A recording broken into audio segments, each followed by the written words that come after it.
అందరికీ నమస్కారం అండి। ఈ రోజు మన ఛానల్లో అల్లం వెల్లుల్లి పేస్ట్ ఎక్కువ రోజుల పాటు నిల్వ ఉండాలంటే ఇక్కడ నేను చెప్పే టిప్స్ ఫాలో అయ్యి అల్లం వెల్లుల్లి పేస్ట్ చేసినట్లయితే చాలా రోజుల పాటు అంటే కొన్ని నెలల తరబడి అల్లం వెల్లుల్లి పేస్ట్ నిల్వ ఉంటుందండి। మొదటి రోజు ఏ టేస్ట్ అయితే ఉందో చివరి వరకు అదే టేస్ట్ లో ఉంటుందన్నమాట। ఆ టిప్స్ ఏంటో చూసేద్దామా। సో ఫ్రెండ్స్ లేట్ చేయకుండా వీడియోలోకి వెళ్ళిపోదాము। ముందుగా మనమైతే అల్లాన్ని ఇలా పైన పొట్టు తీసుకోవాలన్నమాట। పొట్టు తీసి దీన్ని శుభ్రంగా తడి లేకుండా తుడుచుకోవాలి।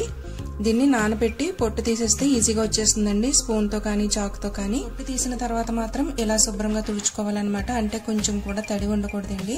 అలాగే వెల్లుల్లిపాయలను కూడా తీసుకోవాలి। అల్లం ఎంతైతే తీసుకున్నామో వెల్లుల్లిపాయలను కూడా అంతే క్వాంటిటీలో తీసుకోవాలి।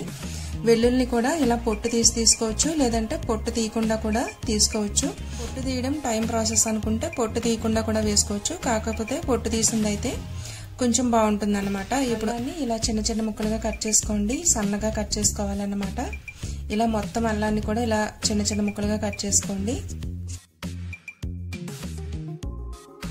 ఇలా కట్ చేసుకున్న అల్లాన్ని ఒక ప్లేట్ లో వేసి కొంచెం ఎండలో పెట్టుకోండి, అంటే ఎక్కువసేపు ఏమక్కర్లేదండి, ఒక గంట కానీ అరగంట కానీ కొంచెం తడిపోయే వరకు ఎండలో పెట్టుకోవాలన్నమాట। ఇలా అయితే మనకి అల్లం వెల్లుల్లి పేస్ట్ ఎక్కువ కాలం పాటు నిలవ ఉంటుందండి।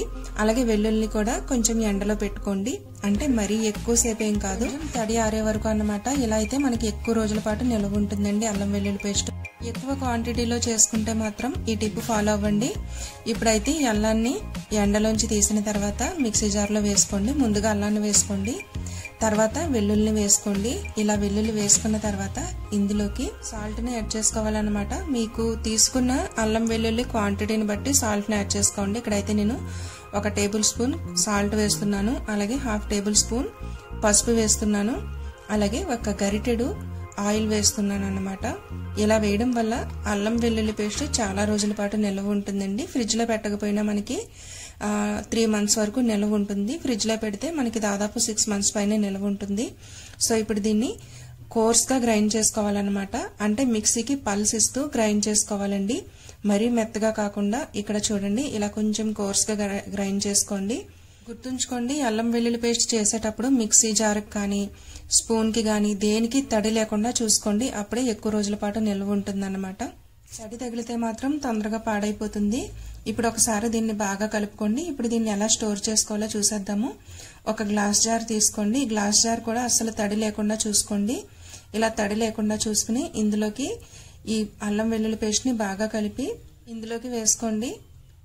ఇలా వేసుకున్న తర్వాత ఇందులోకి పైన ఆయిల్ వేసుకోండి, 2-3 టేబుల్ స్పూన్ల ఆయిల్ వేసుకోండి। ఏ ఆయిల్ అన్నా పర్లేదండి, అంటే సన్ఫ్లవర్ కానీ వేరుశనగ కానీ ఏదైనా పర్లేదు అన్నమాట। ఈ ఆయిల్ వేసుకుని దీన్ని మూత పెట్టి స్టోర్ చేసుకోవడమే। దీన్ని కూరల్లో వాడేటప్పుడు మాత్రం స్పూన్ కి తడి లేకుండా చూసుకోండి, తడి లేని స్పూన్ తోటి మాత్రమే ఈ అల్లం వెల్లుల్లి పేస్ట్ ని తీయండి। చూస్తారు కదా ఫ్రెండ్స్, అల్లం వెల్లుల్లి పేస్ట్ ఎక్కువ రోజుల పాటు నిలవ ఉండాలంటే ఎలాంటి చిట్కాలు పాటించాలో। ఐ హోప్ మీకు ఈ వీడియో నచ్చిందని అనుకుంటున్నాను। నా వీడియో కనుక నచ్చినట్లయితే లైక్ చేయడం మాత్రం మర్చిపోవద్దు, మీ ఫ్రెండ్ అండ్ ఫ్యామిలీస్ కి షేర్ చేయండి, మన ఛానల్ ని తప్పకుండా సబ్స్క్రైబ్ చేయండి, పక్కనున్న బెల్ ఐకాన్ ని యాక్టివేట్ చేయండి। నేను పెట్టే మంచి మంచి వీడియోస్ అన్ని కూడా మీకు నోటిఫికేషన్ గా వస్తాయన్నమాట। Thank you for watching friends.